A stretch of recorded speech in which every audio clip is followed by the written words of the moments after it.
David Farnsworth, and the name of my business is ManMAID Commercial Services. I've been in sales for about probably 25 years.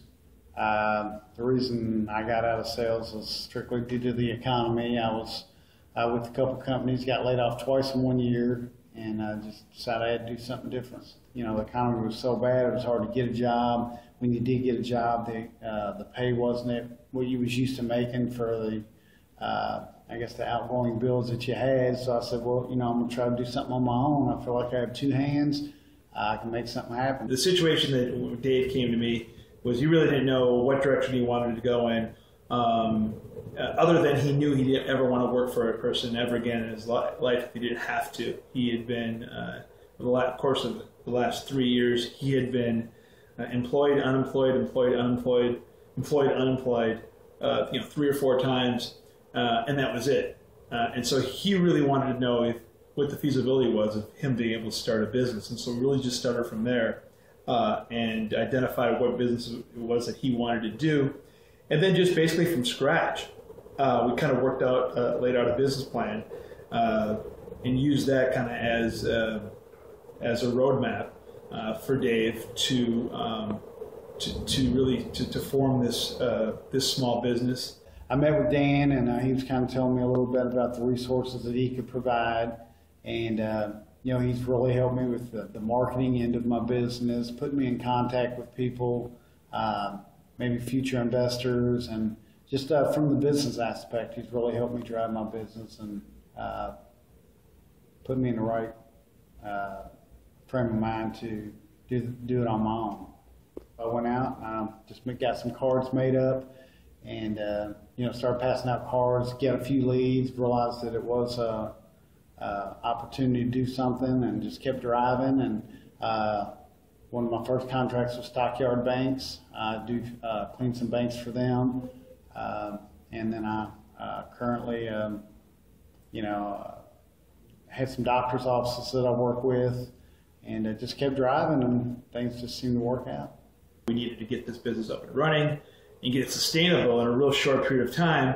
The one thing Dave said is, listen, I'm not worried about hiring other people. I want to, I've got two hands. I'm going to put them to work, and so that's always a challenge in a micro enterprise business, especially is typically there are 1 or 2 people running the business, and so you're doing the work, you're doing the sales, you're doing all the accounting and all that. So you wear many hats, and so Dave really almost didn't have time to think about what he was doing, so I was kind of able to be that kind of that gauge for him, so to speak. The first few months were tough, but they were exciting because as you go out and you get one customer, you feel like you can take on the world. Well, you go out and you keep hustling, you get another customer, then you get another customer, and then you see there's opportunity. And we got him out there. We got him some contracts right away. He didn't even know the first thing about what kind of material to use to get somebody to sign a service agreement. Those kind of things we got really quickly for him. But those little things that were easy for us, but to him it meant a whole lot because he didn't know which direction to go, what was, legally what do they have to say on there, that kind of thing. We were able to help him with things like that.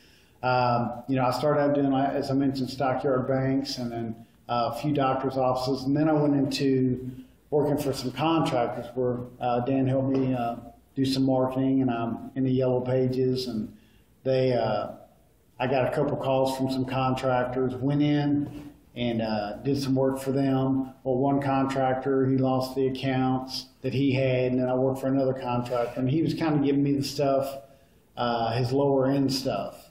So I decided to go direct with the companies I'm working with now, and I've been fortunate enough now I have 3 companies under my belt that I do work for. So it's just pretty much just taking care of their needs, and the good thing about the 3 companies I have, I don't have to sell anymore. The work comes to me. So as I grow a little bit, then I try to branch out a little bit, then grow a little bit, then branch out a little bit. As he got to a point where he needed to hire staff or helpers to help him, we made sure that the points were right, from what was the income coming in, what can you afford to pay somebody. Got to make sure at the end of the day there's money left over. A lot of times when you bid contracts, that's where people make a lot of big mistakes.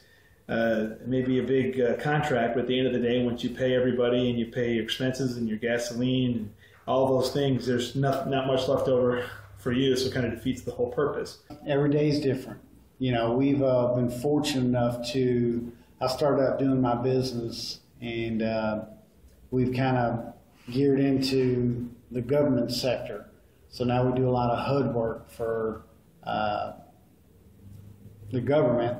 So we'll go in, basically I get up and I've been fortunate to hire a couple guys to do work for me. So I'll get them started at the beginning of the day. Some days I'll go out and do some work. Some days I'll do marketing. Some days I'll do computer work. Every day is a little bit different. I continue to believe in myself and the opportunity around me. I grew up pretty poor. I grew up in Hazelwood Projects, and my mom and dad really didn't provide me a whole lot. And, I have 3 beautiful daughters, a wife. I'm putting her through nursing school right now. So we're trying to branch out. I think that it's endless. I mean, I can do whatever I feel like I need to do. Dave's a really good sign of the times, the economic times that we're in right now. Here's Dave. The reason he wanted to go into small business is because he wanted something that was secure. It was ironic. He had been employed for many years. It's rare that you would ever hear that. Most people don't want to go into business because they want to stay working because it's secure. That no longer is the case in many jobs, in how things change. Job security is not a real common thing anymore. So how funny in 2012, 2011 that somebody would want to start their own business so they could have job security. Enterprise has really helped me to, educate me on creating my business opportunity. And Dan has been wonderful personally. He's really reached out and tried to help me and give me good ideas and, the road to success the best he can.